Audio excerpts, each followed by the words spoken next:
What's up, guys? Welcome to my channel. My name is Joe Fish. Today I will discuss to you my view, my opinions alone on whether or not you should drive in Manila, Philippines. I am going to discuss the traffic. I am going to discuss the motorbike versus cars. I'm going to discuss the rules, whether the riders, the drivers follow the rules in Manila, Philippines. So number one, we're going to discuss um, the cars. Okay, when it comes to Manila, the traffic is not so good. The traffic is really bad. One thing I noticed was when I put an address in my GPS, and the taxi put an address in their GPS, and then they take him to a location. It will be about 26 kilometers, and then it will say it's about an hour and 20 minutes. And I'm thinking, there's just no way it's going to be an hour and 20 minutes. And sure enough, it will take an hour and 20 minutes to get to my destination, even though it's just 26 kilometers. Okay? And 26 kilometers is way less than 26 miles if you're watching these videos and you are from the United States.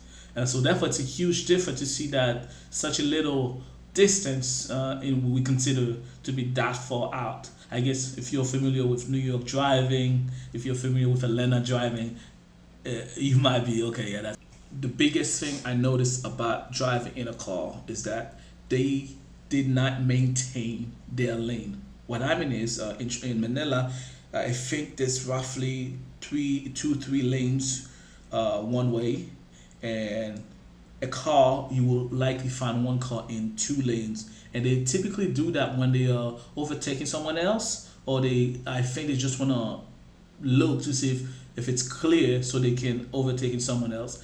And I think that's why they did driving there. So you typically see cars in two lanes versus having to maintain their lane. Now, if you drive in the United States, you will see typically most people stay in the lanes unless they need to switch lane. But no, it's different in the Philippines. In Manila, they will be in between lane as long as they know there's no one is occupying, there's no one behind them, and whatever the case may be, and they will just maintain two lanes or whatever. So they don't really maintain the lanes to get there. And so as they now, when it comes to traffic, when there's a lot of traffic, they will still occupy partially.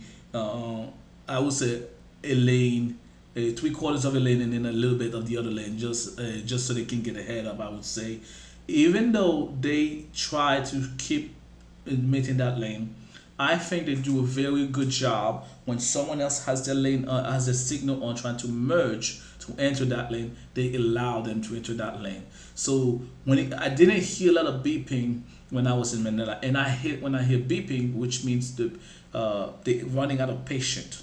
Okay, and my taxi did do that a couple times, but other than that, there wasn't a lot of beeping. It didn't seem like people were running out of patience. And the drivers were not riding. They were not driving reckless, in my opinion, trying to overtaking people or not allowing one to go inside the lane. Essentially, if someone wanted to take the lane and they slowly merge, and the other car that was close, allow them to take that lane, and they continue and move forward. And that seems to be a fairly good thing when it comes to driving in Manila. The fact that people are not trying to fight with others for lanes, they allow each other to get on the lane that the other person is trying to get to. Now we're gonna talk about light signals: green, red, amber, or green, amber, red, however you say it. Okay, when it comes to that, I'm gonna say it for both motorbikes and cars. They follow the rules. Whenever the light turns green, they all drive or ride.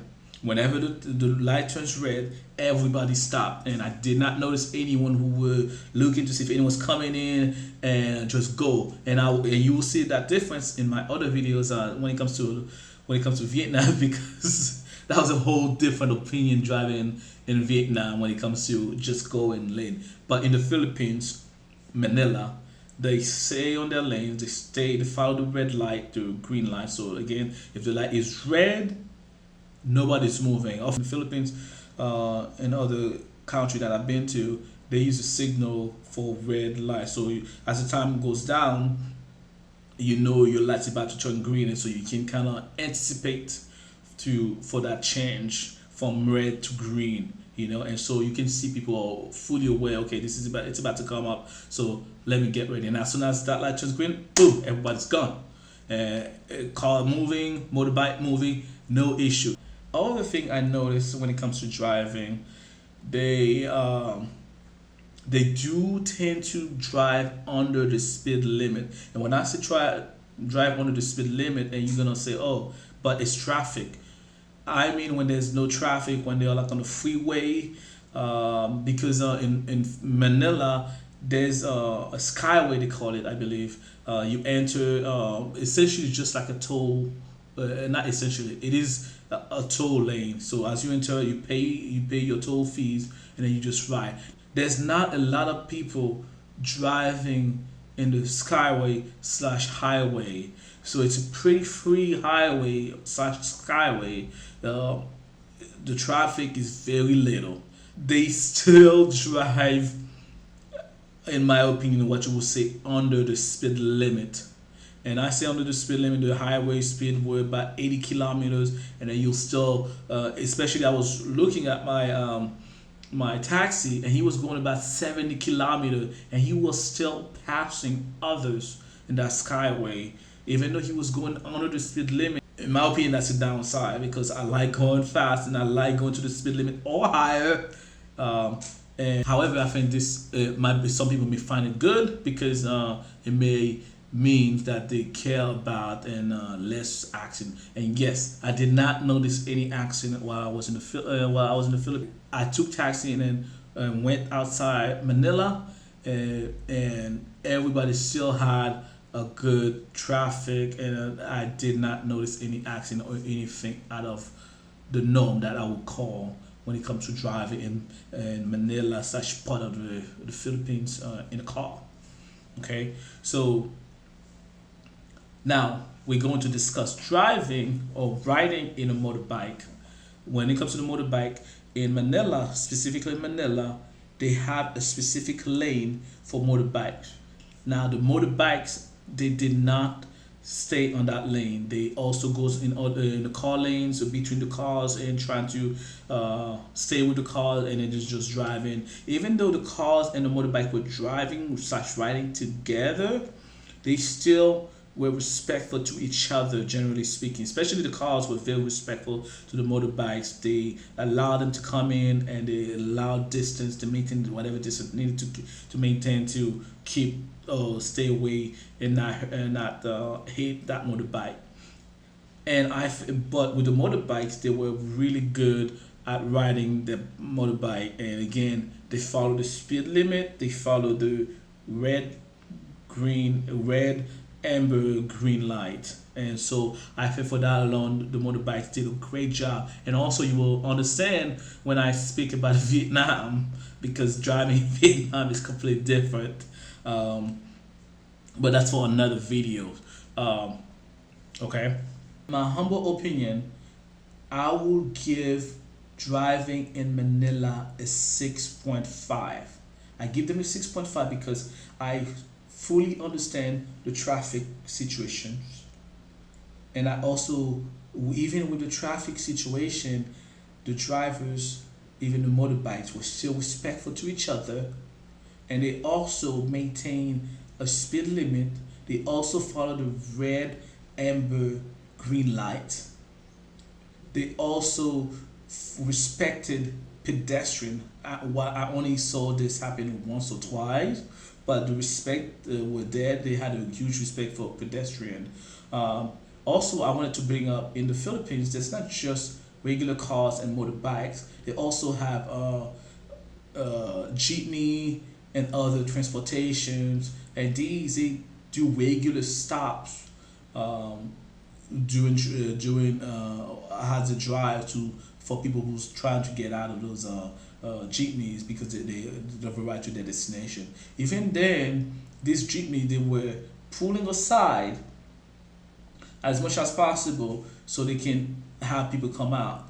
And also, I think that was also one of the reason why drivers were occupying two lanes, because they never know when another car's gonna stop to basically holding them up, because if they're on that same lane with that car, they likely will not be able to move because the next person may not allow them to move in. And you will understand that as well if you drive in Korea. You will understand, once you're in your lane, no matter how stuck you are, no one's gonna allow you to get in. But this is for a different video. We're not gonna discuss it about in Korea right now. So 6.5 for driving in Manila slash part of the Philippines, because of this situation alone. And riding a motorbike, 6.5 as well. Same situation, same deal. And I think driving in Manila is not as bad as I would have expected it. Okay? Now, I'm going to discuss whether you should drive and whether you should not drive a car in Manila. Okay? I discourage you from driving in Manila. I discourage you because even though I think they were fairly decent drivers, but I think you need a little bit more experience in the traffic, not in their traffic, but outside their cities, and to so you can slightly understand how to drive in Manila. And I also think if especially they have a lot of manual drivers, manual cars. So if you end up driving a manual car, it may become harder for you to adjust if you're not used to driving a manual car in general. Now, if automatic, even within an automatic car, I would not encourage you driving in Manila while you are on vacation, while you're just visiting Manila. Okay? When it comes to the motorbike, I think you can handle a motorbike, only assuming you know how to ride a motorbike, because if you're from the United States, a lot of people are not used to motorbikes. In other developed countries, you may not be used to ride a motorbike, so your knowledge of a motorbike may not be good enough to ride a motorbike in Manila. However, I'm from Haiti originally. I'm used to, generally speaking, I was used to riding a motorbike. I think had I choose the route of renting a motorbike, I would have done well fine, and just to find, and I wouldn't have any issue, because the way they ride with motorbike, they were pretty safe in my opinion, even though it's a 6.5. But I understand their situation, and that's why they were rated at a 6.5.